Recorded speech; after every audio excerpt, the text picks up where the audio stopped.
আসসালামু আলাইকুম। স্বাগতম মহাগ্রন্থ আল কোরআনের ধারাবাহিক তাফসিরে।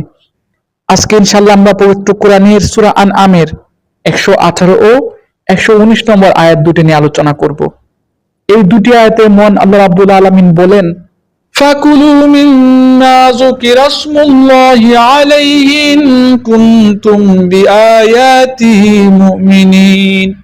যদি আল্লাহ তাআলার আয়াতের উপর তোমরা বিশ্বাস করো, তাহলে তোমরা শুধু সেসব জন্তুর গোশত খাবে যার উপর জবাই করার সময় আল্লাহ তাআলার নাম নেওয়া হয়েছে। ওয়ামা লাকুম আল্লা তাকুলু মিম্মা যুকিরা ইসমুল্লাহি আলাইহি ওয়াকাদ ফাসসালা লাকুম মা হাররামা আলাইকুম ইল্লা মা তুরিরতুম ইলাইহি وَإِنَّ كَثِيرًا لَّيُضِلُّونَ بِأَهْوَائِهِمْ بِغَيْرِ عِلْمٍ إِنَّ رَبَّكَ هُوَ أَعْلَمُ بِالْمُعْتَدِينَ।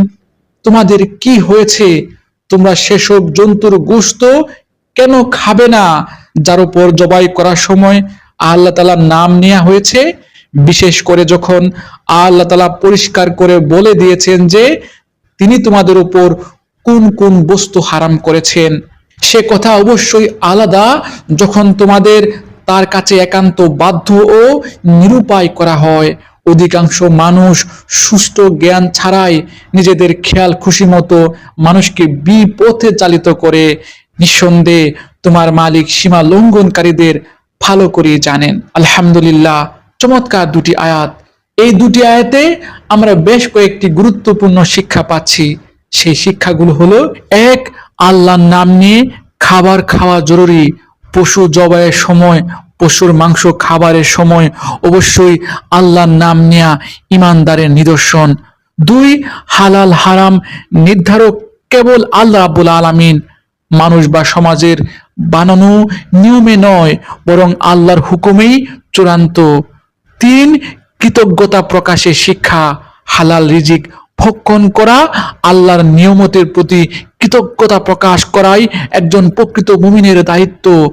চার, শিরক ও কুসংস্কার থেকে বিরত থাকা। অন্য দেবতা, মূর্তির নামে উৎসর্গিত খাবার সম্পূর্ণ হারাম। পাঁচ, শয়তানের ফাঁদ সম্পর্কে সতর্কতা। শয়তান মানুষকে বিভ্রান্ত করে হালালকে হারাম, হারামকে হালাল বানাতে চায়, মানুষকে প্রতারণায় ফেলতে চায়।